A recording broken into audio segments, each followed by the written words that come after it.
All right, you're live.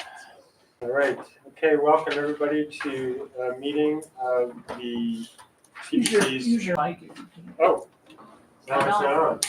They're not on. All right, turn it back in. Okay, here we go. All right. Welcome to this meeting of the CPC's Police Policy Committee. It is Wednesday, April 17th.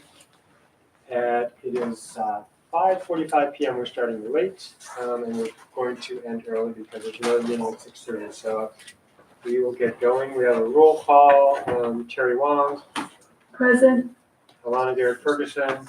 Present. And I'm Pete Van Leer. We also have other commissioners with us tonight who are not part of the committee, and we have audience members.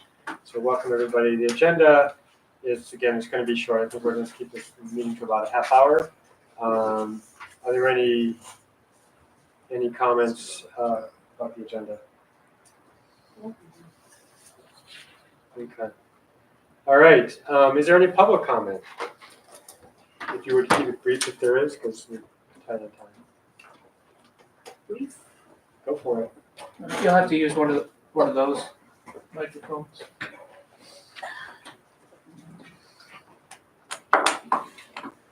Good evening, everybody. Myself, I do not support heavy mechanism set up by profitable organization to help us to do police work. Right now, ShotSpotter has been only proven as a financial beneficial items for the people running the program, not actually helping all the communities signing the contract with it. Sure, we probably need more data to prove that it doesn't really give the real benefits our residents expect. And unfortunately, I know a couple of city council members are very pressured by the high crime rate in their wards. So we probably do have to find out if this one is not really working for people objectively, then what would be a good alternatives which will help the police to do their job, but also help the residents without all those shortcomings, like your privacy invasion, all those kind of issues people are worried about. And I know there are other technologies actually probably more efficient and helpful, but since they are not very profit driven, they do not market themselves that way. But if possible, commission should search for those and to give the city council an alternatives or even a couple of alternatives for them to think about. Thank you. Okay, thank you, Lou. So we're going to jump into, any other comments? Okay, we're going to jump into work group updates. The surveillance tech work group has started to talk about a community forum. We have a tentative date of May 30th. And it would be potentially at CSU courtroom. We've got some potential panelists. The subject would be the impact of surveillance technology. This is not the official title, but policing and resident, impact of technology on policing and resident rights, or something along those lines. But basically a community forum, an opportunity for the community and us to learn about how surveillance technology is being used, the challenges, the risks, and the good and the bad, such as it is.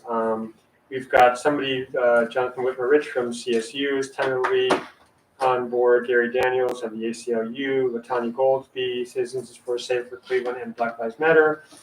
Potentially, we're talking to somebody at Campaign Zero, which is a national group that has been leading a lot of work around ShotSpotter, and we would want to invite the Public Safety Director of Cleveland, assuming he would send a delegate, but we would figure out when it comes. So we were just talking, we've had some conversations around how we structure it. Probably be talking about 90 minutes at the CSU courtroom. Some expenses for us would be potentially food, parking.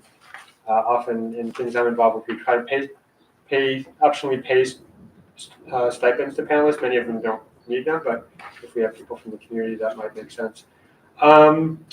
And so, yeah, basically it's around these issues, trying to get a better understanding of how these things work, everything from Fusus and ShotSpotter to license plate readers and cameras, including the outdoor vehicle kind, the police vehicles and the wearable camera systems that police have and are using. So that's it. I don't know if there are any questions or thoughts. I have a question. Yeah.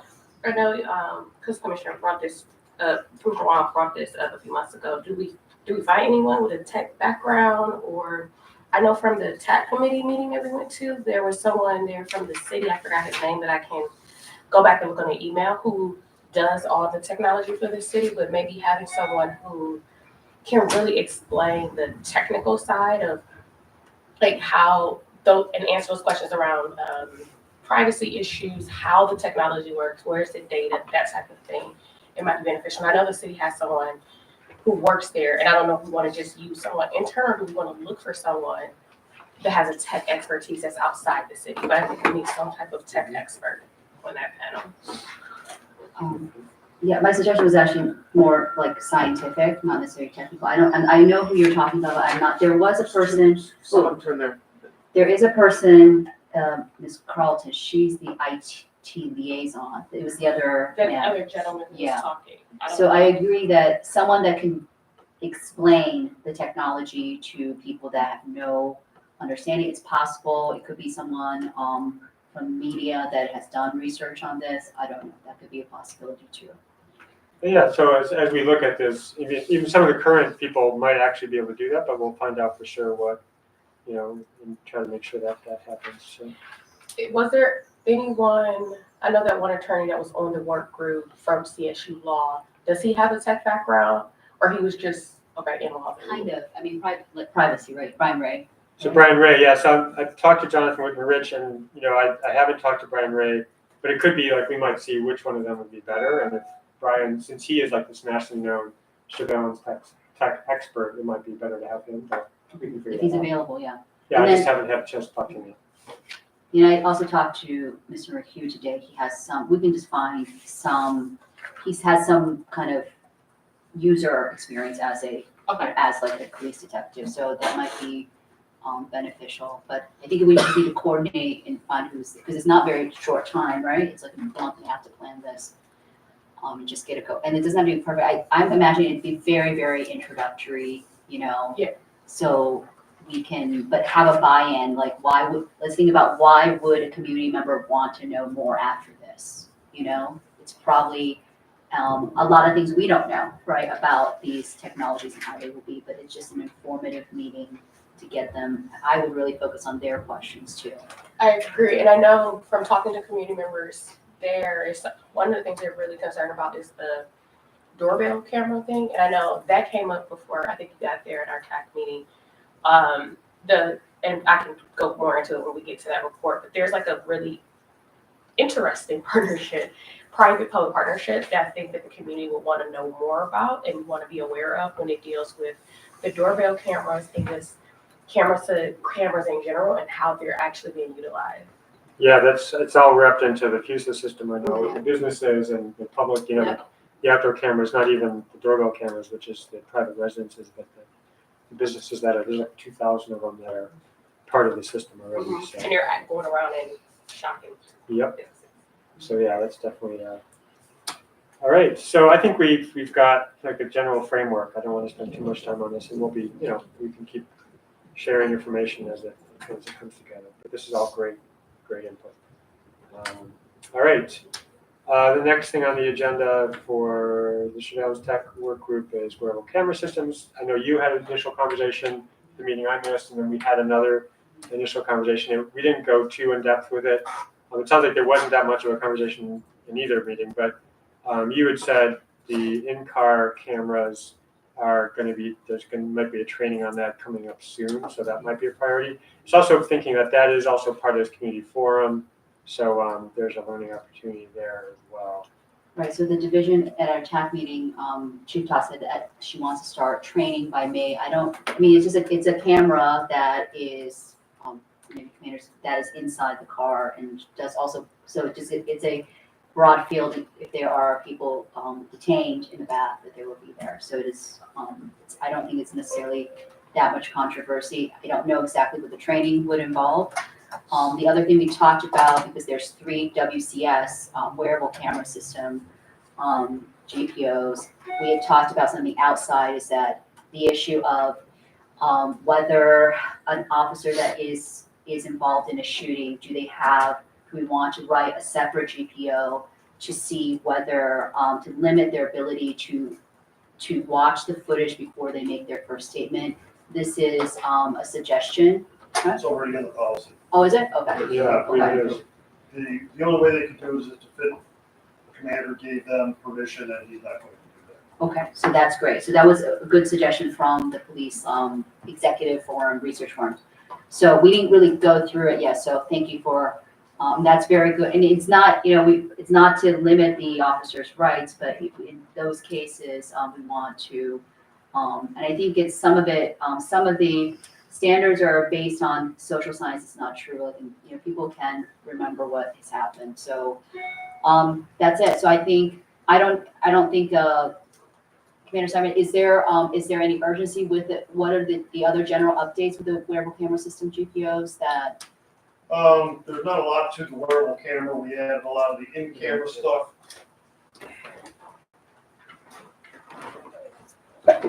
Yeah, the portable's dead, we'll have to use this.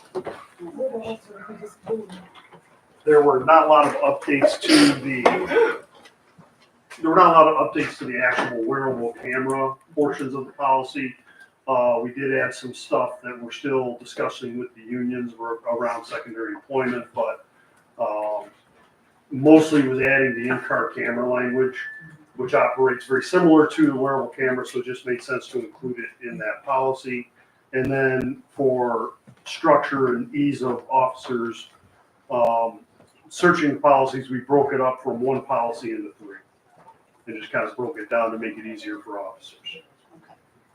So, is there a priority for that? What is the hopeful deadline? If you would ask the chief, I would imagine, yes, there's a priority on that, because she's trying to get the in-car cameras up and working. It would be very advantageous for the division as we do our investigations in the force, as well as many other things. So, yes, I would think we would say that's a priority.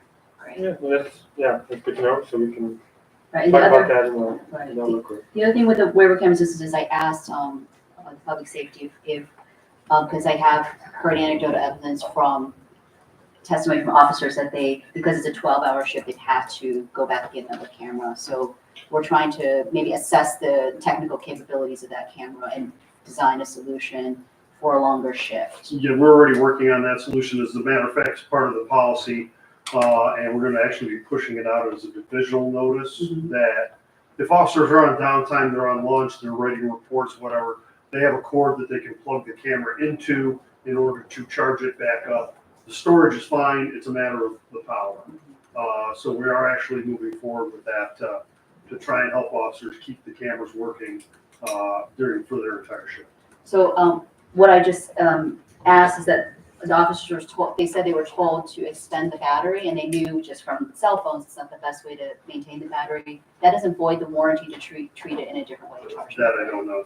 So, and those and they did say that charging in the car was very slow. So I was thinking about those power banks. I mean, is there anything preventing an officer from using the charging in a way that they determine to be? Nope, no? just Okay. any way they can charge it. They can plug it in at home if they want. Right. Okay. That's good.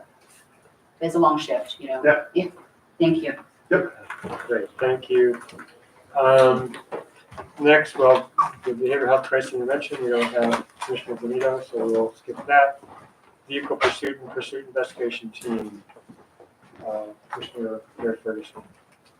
Well, we had a meeting last night. A lot of the takeaways that we came to is, yes, we need to focus on the GPO, that's the priority, but as we are looking at the GPO, there are several other outstanding points that we also need to start looking into. So there's a list of items that I took note of to send to Edie Goodrick, and I can pull some of those up. Sorry,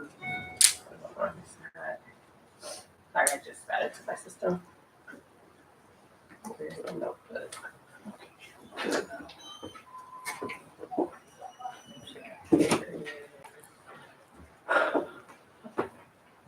This is weird. But some of them were around the making sure there's actual data for each point, really looking into what's going on with the city as far as pursuits incoming and outgoing, because there's one thing for us to have a GPO, but if we're also noticing that a large issue that we're having is with other municipalities being engaged in the work, then that's something we have to look into. So those were two big of our takeaways from that meeting. And then Commissioner Wong, we have anything to add?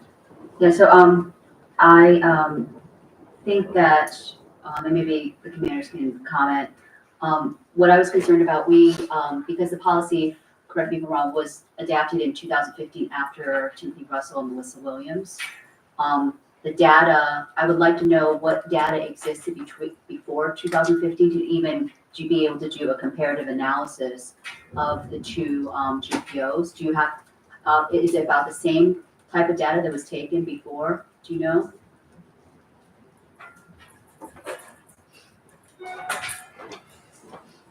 You can use this now. Okay. Any of the data for vehicle pursuits would have been on paper prior to 2015. So those would be archived. 2015 on, we used IA Pro. I don't know that we started doing vehicle pursuits immediately, but I do believe we have 2015 on. As a matter of fact, I started collecting some of that data for you. So prior to 2015, it's all going to be on paper. Is it the same type of data and the metrics that were there in the data? Probably. I would say the way we look at vehicle pursuits now, we look at more than we used to, Okay. simply because the computer system makes that easier. So if we can get, just a description of what data is available, I think that, but I think the other point was that without the data, I think we can make a logical determination of how we want to pursue. Because it's either we provide it could be all to provide more discretion to the officer of when they can pursue, restrict more, or have no pursuits, right? Those are the three basic kind of, and that's something that's just a cost benefit analysis. I don't know how much the data will help in us in determining that. We have to balance that with what communities are experiencing too. So I agree. So while I agree that we have a lot of other issues, I noticed that the current GPO is more restrictive than the proposed GPO. Could you maybe explain the differences between the proposed changes of the two GPOs? It's been a while since I looked at those policies, so I can't really say. I wouldn't be comfortable saying what was changed. It's been a while. The division has a vehicle pursuit policy that's in line with virtually every major city you look at. I finally got the tech issues together. So some of the other things that came out yesterday was we need to look at what scenarios and variables that led to crashes, look at speed, and look at seasons. So that's one of the reasons we want to look at the data, because if we're trying to influence human behavior, then we need to understand what were the variables that led to that. Because one thing that came out is I kind of proposed looking at the GPO and figuring out, depending on what the allegation is, maybe having like a speed related to pursuing that correlates with that. And so Commissioner Wong brought up, but if it's human behavior and external expression, a person might not be able to switch gears to understand like, oh, I should only be going 70 as opposed to 80 or 90. So we wanted to look at that data as well. Commissioner Ridgway and I will be meeting Friday with Edie Goodrick to plan a community event for pursuits because we want to know how the community feels about pursuits. There's been a while, like our data, I think that we have in the office is from 2020. I think it's the last time there was any conversations with the community. So that was something else that came out. And then the three areas, I think it was broken up to last night, was looking at it from city policies, the record data analysis, and then separately the analysis of current draft GPO. And Commissioner Benito is creating a chart that kind of puts our recommendations, the previous GPO, and now the new proposed GPO. So a lot of work going on in that work group. And there were several, so and some of this I know the ED has already done, but the ED is looking at its CAD data on prior futures, looking at, and we'd like to bring that up in next week's meeting, should the co-chairs and the work groups come together to write a formalized letter to the city, and asking them to prioritize our record requests for the CPC. And then because of how much work is, and this is gonna take as far as research and data, we talked about doing some type of internship or creating a policy with advocacy work group that can informally